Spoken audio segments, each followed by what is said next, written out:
सध्या बीड सरपंच हत्या प्रकरण चांगलंच तापलंय। या प्रकरणी वाल्मिक कराडला केस कोर्टाकडून 14 दिवसांची न्यायालयीन कोठडी सुनावण्यात आली आहे। तसेच वाल्मिक कराडवर मकोका देखील लावण्यात आलाय।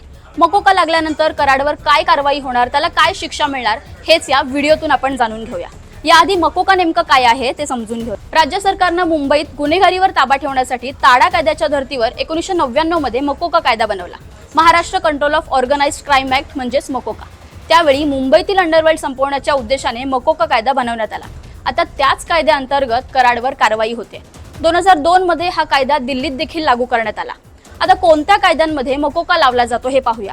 हत्या, हप्ता वसुली, खंडणी, खंडणीसाठी अपहरण, सुपारी देणे, अंमली पदार्थांची तस्करी या सगळ्या गुन्ह्यांसह संघटित म्हणजे 2 किंवा अधिक लोकांची टोळी असेल तर मकोका लावला जातो। आरोपीवर 10 वर्षात किमान 2 संघटित गुन्ह्यांची नोंद असावी लागते। आता बीड प्रकरणात हप्ता वसुली, खंडणीसाठी अपहरणाअंतर्गत मकोका लावण्यात आलाय। तसेच या गुन्ह्यात कराडसह 8 जण देखील सामील आहेत। याचा अर्थ वाल्मिक कराड 2 संघटित गुन्ह्यांमध्ये आरोपी आहे। एक म्हणजे खंडणी प्रकरण आणि दुसरं म्हणजे संतोष देशमुख हत्या प्रकरण। तसेच या गुन्ह्यामध्ये 8 लोकांचा सहभाग देखील आहे। आता मकोका कायदा लागल्यावर काय शिक्षा मिळते ते पाहूया। एकदा का आरोपीवर मकोका लागला तर त्याला जामीन सहजासहजी मिळत नाही।